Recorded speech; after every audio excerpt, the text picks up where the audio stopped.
আজ রাখি পূর্ণিমা। সমস্ত ভাই ও বোনেদের জানাই সবাই তোমরা খুব ভালো থেকো, সুস্থ থেকো। ছাতা নিয়ে কলেজে না যাওয়ার ফলটা এবার বুঝতে পারছিস ভাই? জ্বরের পর থেকে তো তোর মুখটা তেতোই হয়ে আছে, কিছু তো খেতেই পাচ্ছিস না।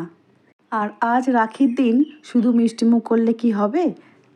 দাঁড়া, আজকে আমার হাতে সেই স্পেশাল চিকেন ভুনাটা বানিয়ে দিচ্ছি। আরে আমি জানি জানি এই জ্বরটা তো সব বাড়িতে বাড়িতে হচ্ছে, আর আমারও তো হয়েছিল। কোনো কিছু খাওয়ারই রুচি ছিল না, তবে আমি এইভাবে চিকেন ভুনা বানিয়ে দেখেছি, ভালোই লাগে খেতে মুখে। বাড়িতে যখন সবাই একসঙ্গে হয়েছি, তাহলে চিকেনটা তো একটু বেশি করেই নিতে হবে। এখানে আমি 2 কেজি চিকেন নিয়েছি, খুব ভালো করে ধুয়ে পরিষ্কার করে নিয়ে চলে এসেছি। তারপরে 4টে বড় পেঁয়াজকে ছোট ছোট করে কেটে নিয়েছি। আদা রসুন খুব ভালো করে পেস্ট করে নিয়েছি। আর এখানে টমেটো নিয়েছি, কিন্তু টমেটোটা আমি এই চিকেন ভুনাতে ব্যবহার করিনি। কড়া বসিয়ে দিয়েছি, কড়ার মধ্যে বেশ খানিকটা সর্ষের তেল দিয়েছি। যেহেতু ভুনা হবে, তাহলে সর্ষের তেলের পরিমাণটা কিন্তু একটু বেশিই দিতে হবে। তেলটা যখনই খুব ভালো করে গরম হয়ে আসবে, সেই সময় দিয়ে দিতে হবে কিছু শুকনো লঙ্কা, ওটা অবশ্য ঝাল অনুসারেই দেবে। তারপরে দেবে তেজপাতা আর গোটা গরম মশলা অল্প করে, ওই 2-3টে এলাচ, 2-3টে লবঙ্গ আর অল্প একটু দারচিনি দিয়ে খুব সুন্দর করে কিন্তু ভেজে নিতে হবে। আর যখনই সুন্দর গন্ধ ছাড়বে, সেই সময় কেটে রাখা পেঁয়াজগুলো কিন্তু দিয়ে দিতে হবে। দেখতেই পাচ্ছ খুব ভালো করে তেলটার মধ্যে সমস্ত ভাজা হয়ে গেছে। এবারে যে ঝিরিঝিরি করে পেঁয়াজ কেটে রেখেছিলাম, পেঁয়াজ কুচিগুলো এই তেলের মধ্যে দিয়ে দিচ্ছি। বাড়িতে সব লোকজন আসলে না খুব ভালোই লাগে। আর হ্যাঁ, হয়তো একটু নিজেকে কষ্ট করে রান্না করতে হয়, কথাটা ঠিকই, কিন্তু সবাই মিলে যখন বলবে খেয়ে যে খাবারটা খেতে ভালো হয়েছিল, তখন কিন্তু সেই কষ্টটাকে আর মনে থাকে না। শুকনো লঙ্কা, তেজপাতা, গরম মশলার সঙ্গে পেঁয়াজগুলো কিন্তু খুব ভালো করে ভাজা হয়ে এসেছে, এখনও একটু ভাজতে বাকি আছে।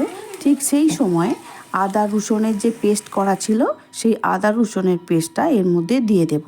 যেহেতু 2 কেজি আমার চিকেন আছে, এখানে 4 চামচ আদা আর রসুন বাটা দিয়েছি, ভরে ভরে দিয়েছি। ওটা ধরে নিতেই পারো যে 4 চামচের ওটা একটু বেশিই হয়ে যাবে, কারণ রসুন আর আদাটার চাপটা এখানটা আমি একটু বেশিই দিচ্ছি। কারণ যেহেতু চিকেন ভুনা হচ্ছে, সেই জন্য রসুনের পরিমাণটা একটু বেশিই দিচ্ছি। আর রইল যখন মুখে স্বাদ আনার ব্যাপার, তখন তো একটু সব কিছু চড়াচড়া করে দিতেই হবে, তাই না? আদা রসুন পেঁয়াজ খুব ভালো করে কিন্তু আবারও কষে নিতে হবে আমাদের। আজ তো ভাইয়েরা মিষ্টি মুখ করে করে তো বিরক্ত হয়ে যাবে, এত মিষ্টি বোনেদের কাছ থেকে খাওয়া হবে, তাই না?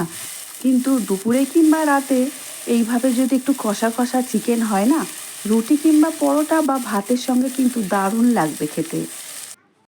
আর আমার ভাইয়ের তো জ্বরে মুখটা খারাপ হয়ে আছে, একদম তেতো তেতো ভাব। সেই জন্য আমি ভাবলাম এইভাবেই চিকেন ভুনাটা বানাই। দেখো, আদা রসুন পেঁয়াজের থেকে কিন্তু খুব ভালো করে তেলটা ছেড়ে বেরিয়ে এসেছে। ঠিক এই সময় ধুয়ে রাখা চিকেনগুলো দিয়ে দিতে হবে।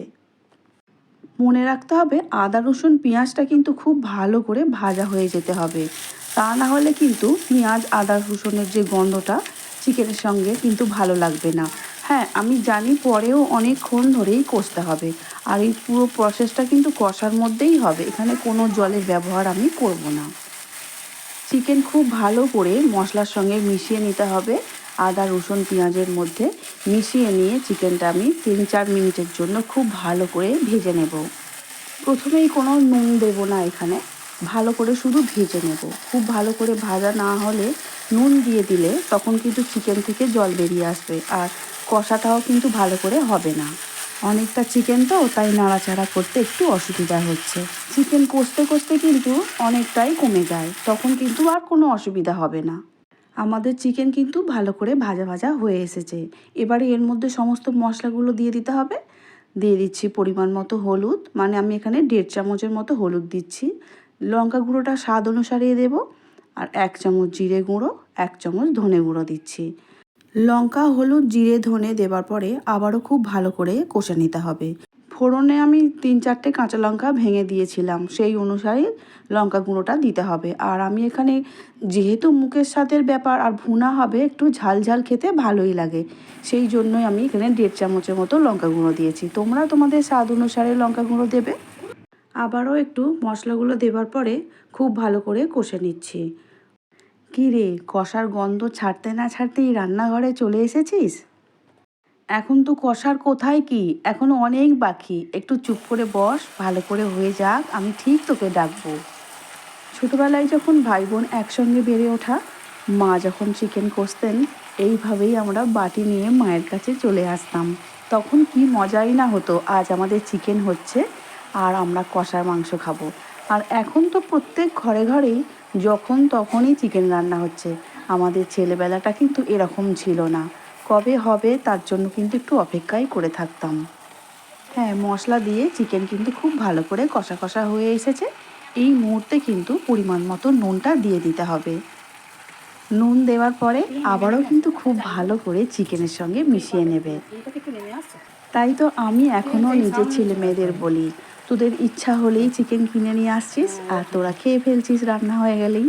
কিন্তু আমাদের ছেলেবেলাটাই কিন্তু এরকম ছিল না। হ্যাঁ, হতো না যে তা না, কবে রবিবার আসবে বা কোনো একটা ওকেশান আসবে তার জন্য আমরা অপেক্ষা করে থাকতাম। এবারে ঢাকা দিয়ে দেব একদম 10 মিনিটের জন্য। গ্যাসের জোরটা কিন্তু মিডিয়াম করে দেব। 10 মিনিটের মাঝে কিন্তু খুব ভালো করে একবার নাড়াচাড়া করে দেবে, কারণ নিচে লেগে লেগে যেতে পারে কড়ার। আর ভয় কিছু নেই, যেহেতু নুন দেওয়া হয়েছে চিকেন থেকে অল্প জল তো বেরোবেই। খুব ভালো করে আবারও একটু নাড়াচাড়া করে নিচ্ছি। ওপরের চিকেনগুলো নিচের দিকে দিয়ে দিতে হবে, কারণ নিচের চিকেনটা কিন্তু অলরেডি সিদ্ধ হয়ে গেছে। এবারে ওপরের চিকেনগুলো ভালো করে আবার নিচের দিকে পাঠিয়ে দেওয়ার পরে খুন্তির সাহায্যে নাড়াচাড়া করে আবারও কিন্তু আমি 3-4 মিনিটের জন্য ঢেকে দিচ্ছি। কারণ যেহেতু কষা হবে আর চিকেনের সাইজগুলো একটু বড় বড় ছিল, সেই জন্য পুরোপুরি চিকেনগুলোও তো খুব ভালো করে সিদ্ধ হওয়াটা খুব দরকার আছে, তাই না? 3-4 মিনিট পরে আবারও ফিরে এলাম। এবারে দেখতেই পাচ্ছ চিকেন কষা প্রায় হয়ে এসেছে আমাদের, আর তেলটাও ছেড়ে ছেড়ে বেরিয়ে এসেছে। কিন্তু ভালো করে আবার একটু নাড়াচাড়া করে নিতে হবে। নমস্কার বন্ধুরা, শ্রাবণীর পাকঘরে সবাইকে স্বাগত জানাই। আশা করি তোমরা সবাই খুব ভালো আছো, আমিও খুব ভালো আছি। এই মুহূর্তে যে সকল বন্ধুরা ইউটিউব থেকে আমার ভিডিও দেখছো, যদি ভালো লেগে থাকে লাইক শেয়ার সাবস্ক্রাইব করে শ্রাবণীর পাকঘর চ্যানেলটির পাশে থেকে যাওয়ার অনুরোধ রইল। পাশে থাকা বেলটা অবশ্যই প্রেস করে দিও, যাতে নিত্য নতুন রান্না যখনই ছাড়বো সবার আগে তোমাদের কাছেই পৌঁছে যাবে। চিকেন ভুনা কারি কিন্তু একদম রেডি হয়ে গেছে। এখন আমি সবশেষে দিয়ে দিলাম 2 চামচ সয়া সস। সয়া সস দেবার পরে আবারও কিন্তু খুব ভালো করে একটু নাড়াচাড়া করে নিতে হবে। সয়া সস দেবার পরেই চিকেনের কালারটা কিন্তু অদ্ভুত সুন্দর হয়ে যায়, আর তখন আরও লোভনীয় হয়ে আসছে, দেখে মনেই হচ্ছে। আর চারিদিকে তো গন্ধ মম করছেই। ভাই কিন্তু অলরেডি আমার পাশে দাঁড়িয়েই আছে একটা ছোট্ট বাটি নিয়ে, আর এক পাশে কিন্তু আমার ছেলে মেয়েও দাঁড়িয়ে আছে বাটি নিয়ে। এরা সবাই কিন্তু গা ঠেলাঠেলি করছে মা কাকে আগে দেয়। ব্যাস, ঢাকা দিয়ে রেখে দেবো 5 মিনিটের জন্য। এবারে সবাই বলো দেখি, কে কী দিয়ে খাবে, রুটি পরোটা কিংবা গরম ভাত? ও মা, কষাই যে উঠে যাচ্ছে। কী রে ভাই, আজকে তোর মুখে খুব ভালো লাগছে তো চিকেন ভুনাটা? ঠিক আছে ভাই, তোর মুখটা তো খারাপ, তুই আজকে 2-1 পিস খেয়েই ফেল, তারপরে খাবার সঙ্গে খাবি। বন্ধুরা, তোমরাও কিন্তু অবশ্যই আমার মতো করে একবার চিকেন ভুনা বানিয়ে দেখতে পারো। সত্যিই বলছি, অসাধারণ খেতে হয়েছিল। আর যদি মুখ খারাপের দিন বলো বা বাড়িতে ছোটোখাটো কোনো অনুষ্ঠান হলে এইভাবে বানিয়ে নিতেই পারো আমার মতো। বাড়িতে বানালে অবশ্যই কিন্তু আমাকে বলো তোমাদের কেমন লেগেছে আমার এই চিকেন ভুনা কারি রেসিপিটা। আমি এখন সার্ভিং বোলের মধ্যে তুলে নিচ্ছি। চিকেন ভুনা রেডি করতে না করতেই, সার্ভিং বোলের তুলতে না তুলতেই তার আগে অর্ধেক যে সাফ হয়ে যাবে সেটা আমি কথা দিতেই পারি। যতটা লোভনীয় দেখতে হয়েছে, খেতে কিন্তু ততটাই লোভনীয় হয়েছে, কারণ এখানে কিন্তু সবারই জিভে অলরেডি জল চলে এসেছে। সব শেষে বলি, আজ রাখি পূর্ণিমা। সমস্ত ভাই বোন একসঙ্গে থেকে একসঙ্গে ভালোবেসে বেড়ে ওঠার দিন।